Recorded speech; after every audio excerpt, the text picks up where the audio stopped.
বুঝলে বাবু, এ জীবনে অর্থ ধর্ম কাম সবই দেখিলাম, রইল বাকি শুধুই ঈশ্বর আছে, ওই আকাশে আছে, ওই মাটিতে আছে।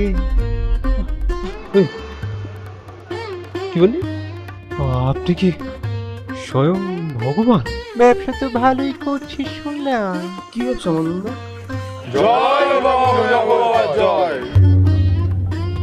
দাঁড়া, আজ থেকে, এখন থেকে তোমাদের সমস্ত মনোবাসনা পূর্ণ হবে। ওদের কালোবাজারি ব্যবসা বন্ধ করছি। কাছে চলে যাবে, চলে বাচ্চা।